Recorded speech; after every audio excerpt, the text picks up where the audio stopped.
Hello and welcome to my brand new Codex Space Marines heavy support breakdown video. I released a couple of these videos a couple of weeks ago. I think it was Elites and Fast Attack.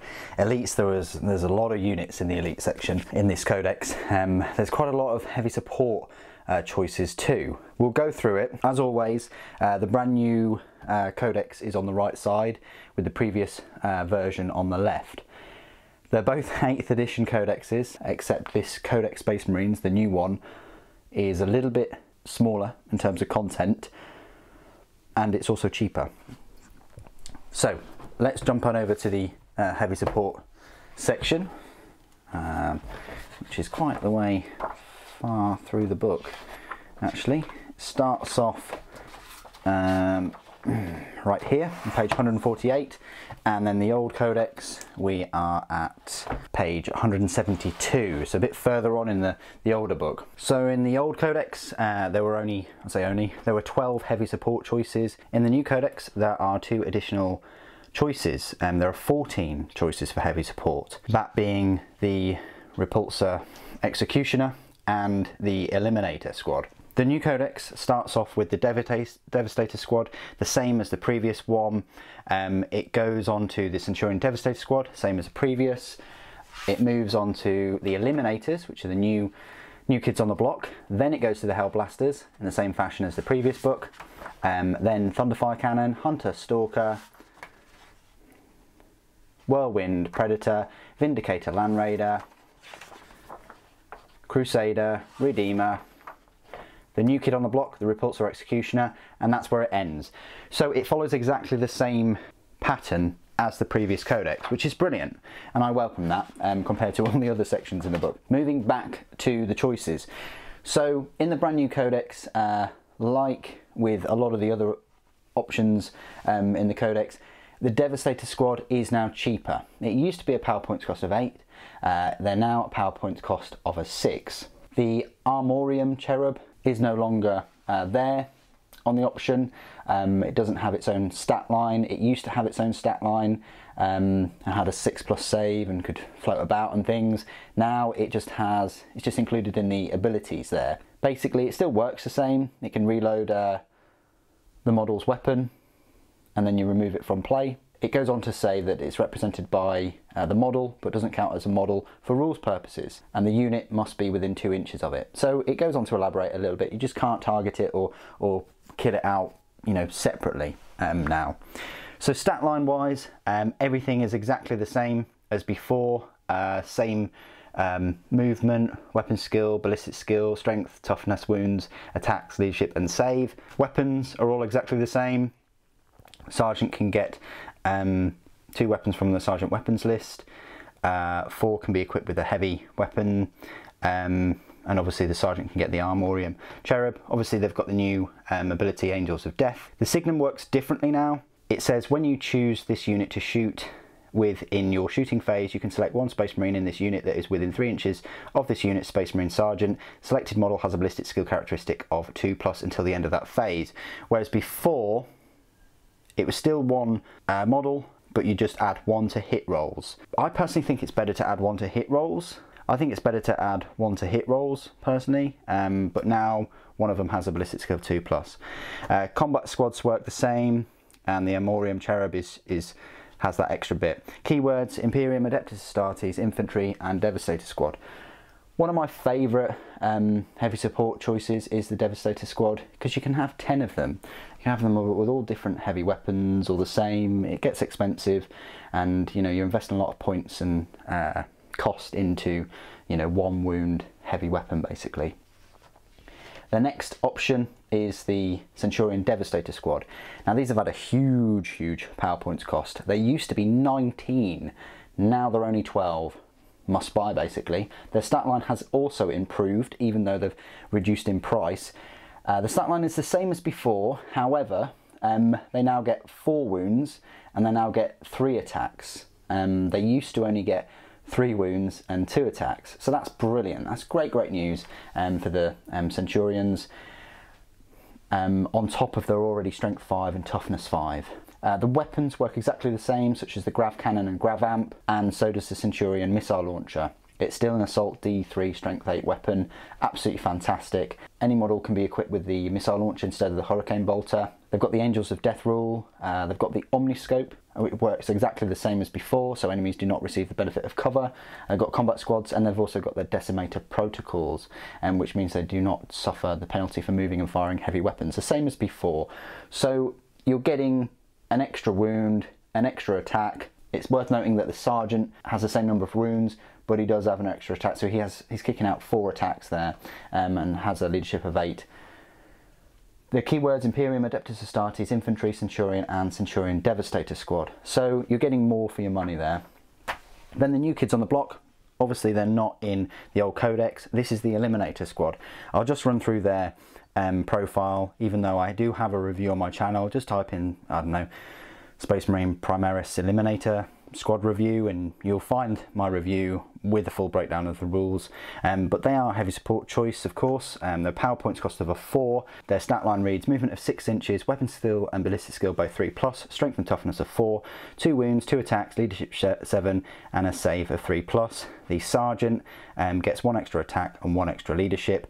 Quite a solid stat line. They're equipped with bolt pistols, bolt sniper rifles, frag grenades, crack grenades, and they all have camo cloaks. Now the bolt sniper rifles are pretty specialised in that they have 3 different rounds: executioner rounds, hyperfrag rounds, and mortis rounds. Essentially, the executioner rounds, they can target units that are not visible to the bearer, and they can target characters. That's the main reason why you get these eliminators.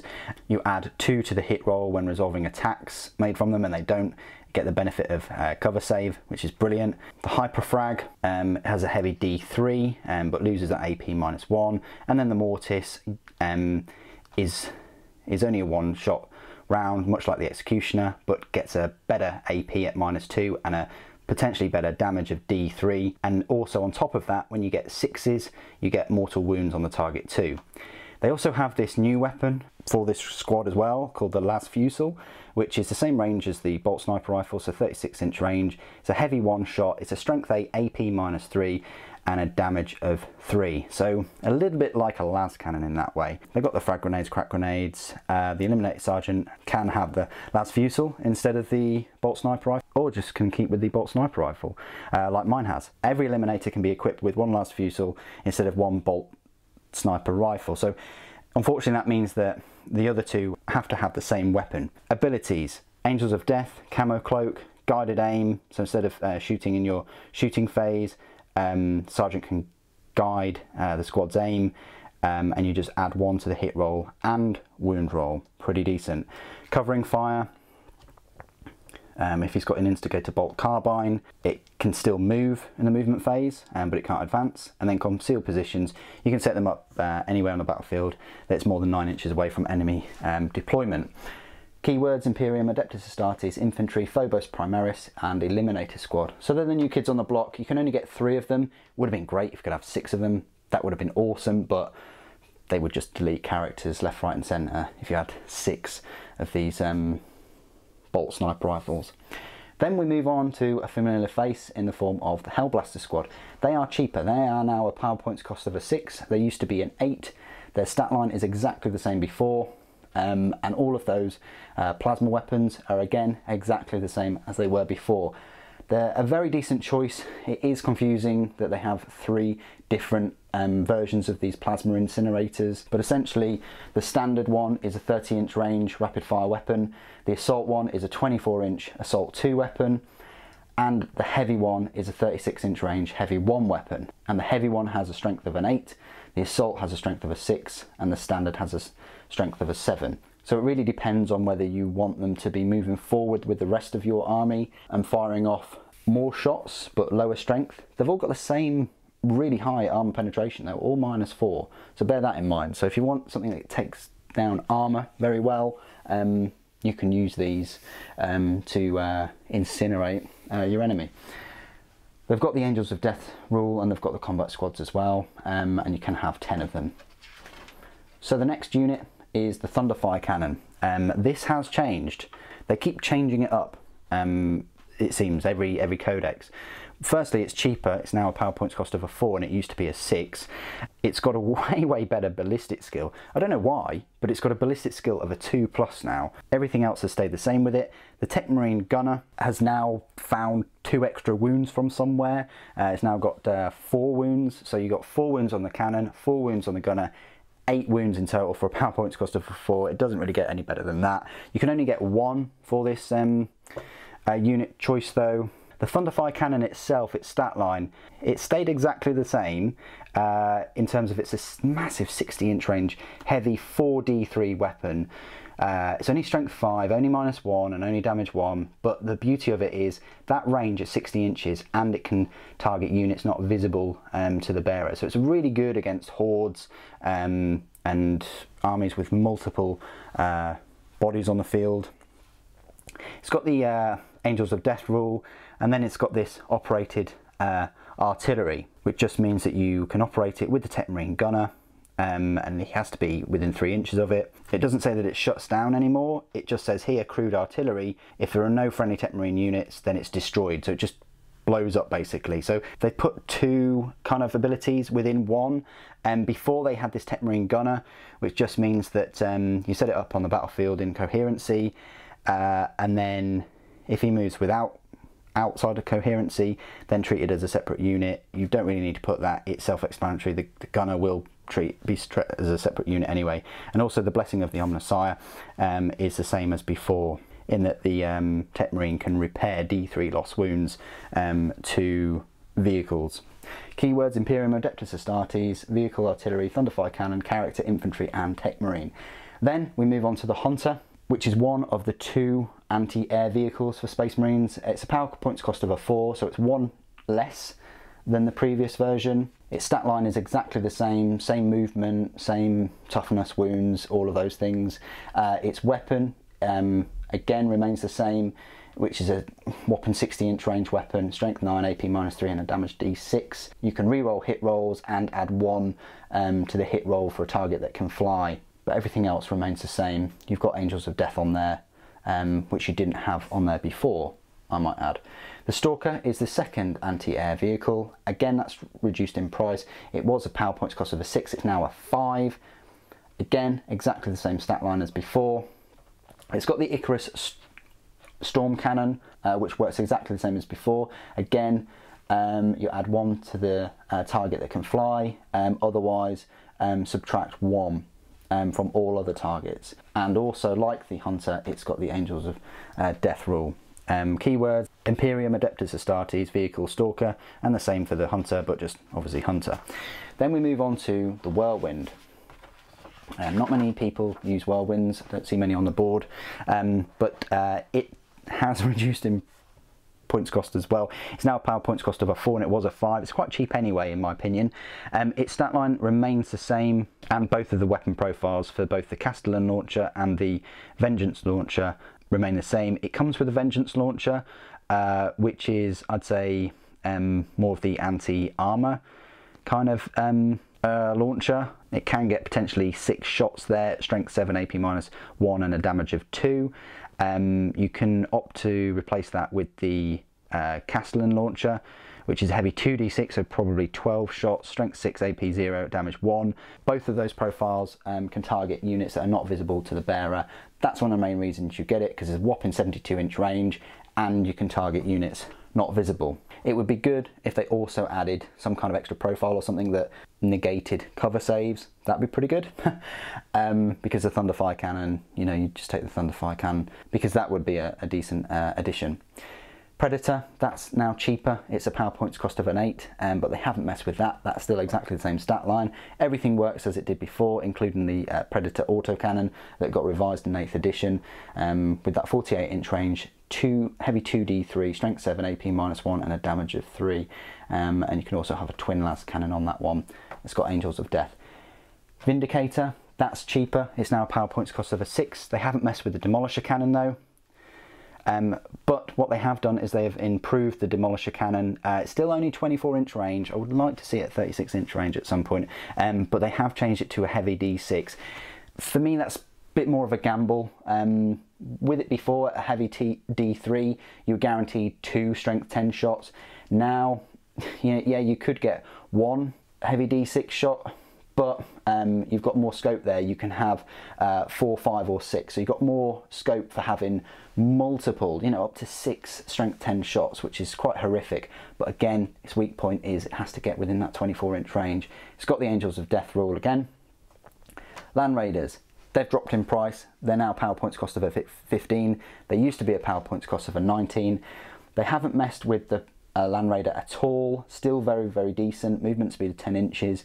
Its toughness is 8. It's got 16 wounds. Save is 2+. All the weapons work the same as before. It can't transport Primaris models. Still, unfortunately, it can transport 10 infantry models and Terminators and even Centurions as well. I mean, you think, yeah, if you transport Centurions, it can transport Primaris, but guess not. Then we've got the other 2 variants of the Land Raider, which is the Crusader. That's dropped in power points cost.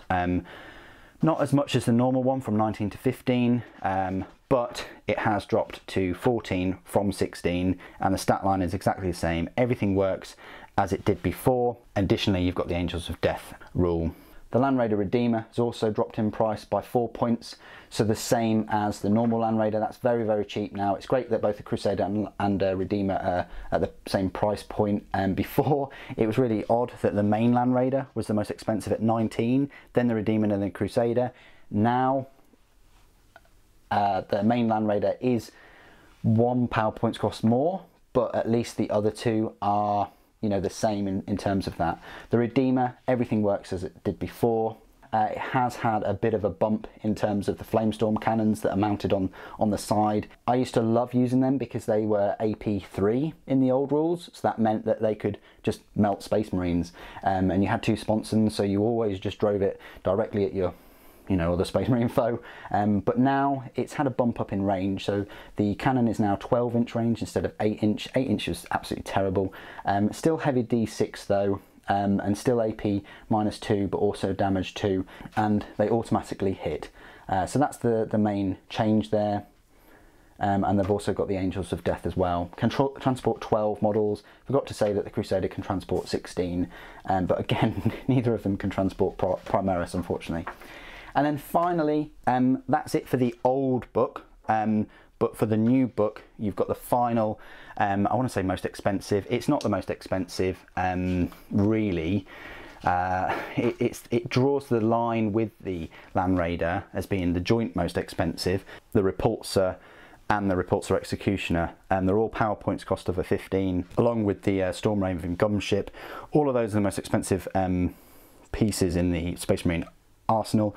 I will go through the Executioner for a couple of minutes because it is new, it's a new unit, and I haven't done a review of the model. How does it compare to a normal Repulsor? Well, first off, a Repulsor is in the transport option, so an Executioner will take up one of your vital heavy support options.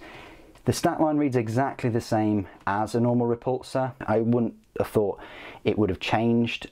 Still same toughness, same number of wounds, same save of 3+, same movement speed. The difference is that the Executioner forgoes more transport capability. The Repulsor itself can transport 10 Primaris infantry and Gravis armour, whereas the Executioner can only transport 6, and obviously Gravis, they take up the space of 2, so you can only have 3. That's still fine, you can still put 3 aggressors in there. It's armed with 2 Fragstorm grenade launchers, heavy onslaught Gatling cannon, a macroplasma incinerator, 2 storm bolters, twin heavy bolter, twin Icarus iron hail, a heavy stubber, and has auto launchers. So it's just a, you know, a floating battle tank. It's crazy the number of weapons. It's hard to keep track of all the weapons that it's got.